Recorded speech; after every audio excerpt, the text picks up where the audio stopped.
Hello, dear one. My name is Nanaya from Love and Freedom Life Strategies. I'm a health and life coach. A number of years ago, I had an experience that has stayed with me ever since.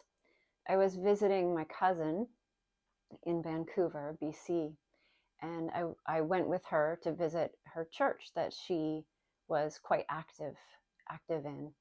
And it was an evening service, and there was a guest speaker from England. So before the service began, I had an interaction with somebody that I just only met. And I ended up feeling like I had really done badly in this interaction. I ended up feeling like a huge disappointment that I must be a huge disappointment to my creator, that I had failed in this interaction so horribly. So because of these dark feelings, I didn't really hear much of what the speaker said.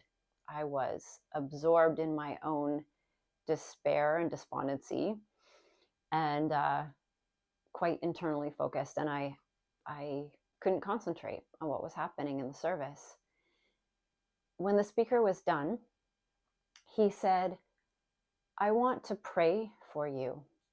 So this was part of his ministry. He loved to pray for people. And he said, "I'm not going to ask you to come up to the front because I'm going to pray for all of you.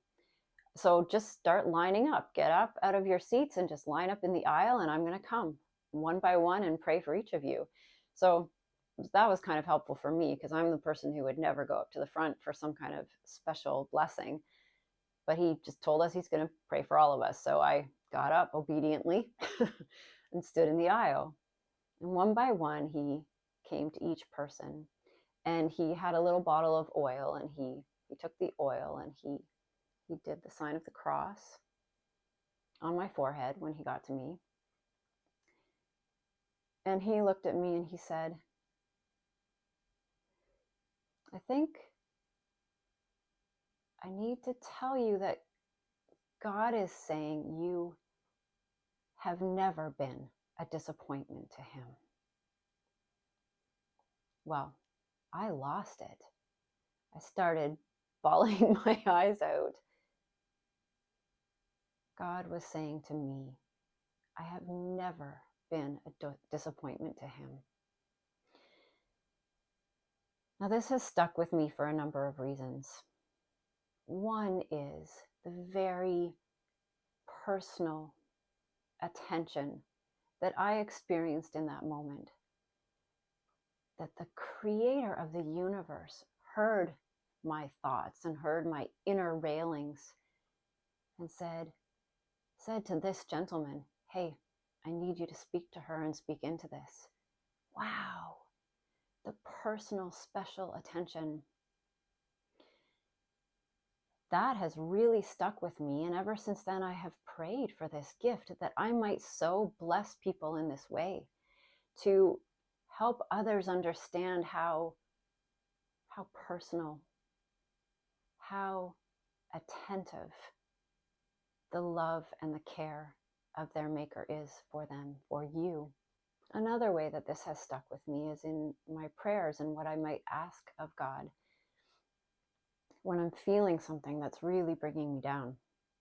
What might I need to hear from God in this that would make a difference? When we ask another human being to speak into our lives, I can say to my husband, "Please tell me how much you love me."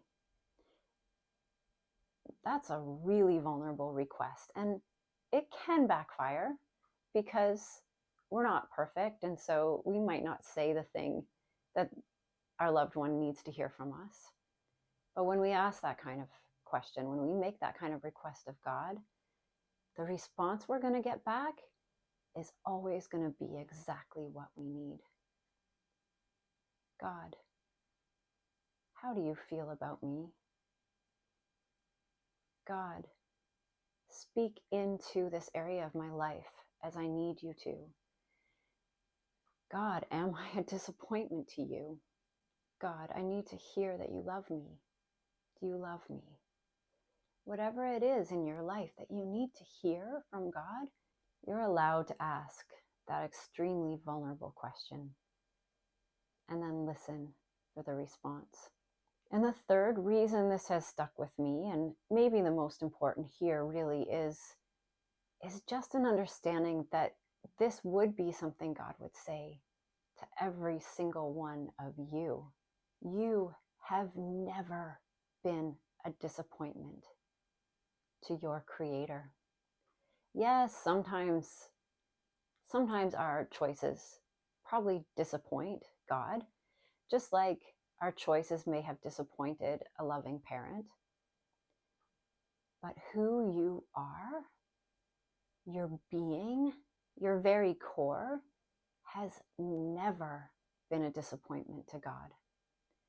When God looks at you, and I don't mean to sound like a broken record, but when God looks at you, your Creator is filled with joy and delight.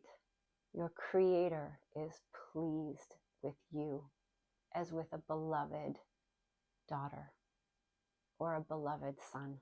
So our fear of being a disappointment, we can let that go.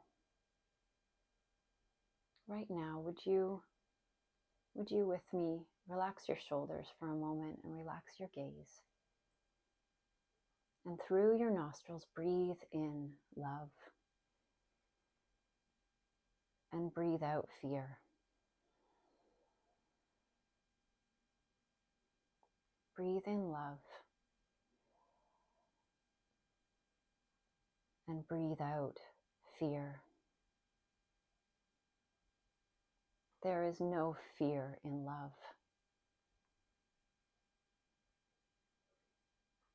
Breathe in love and breathe out fear. Get rid of it, expel it. Perfect love casts out fear. Casts out the fear of being rejected, of being seen as a disappointment.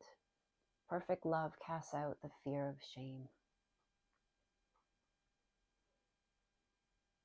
So one more time with me. Breathe in love and breathe out fear.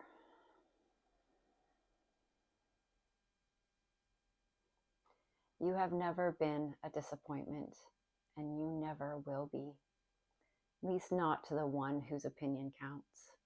Thank you for continuing to learn and grow and practice with me. Peace to you.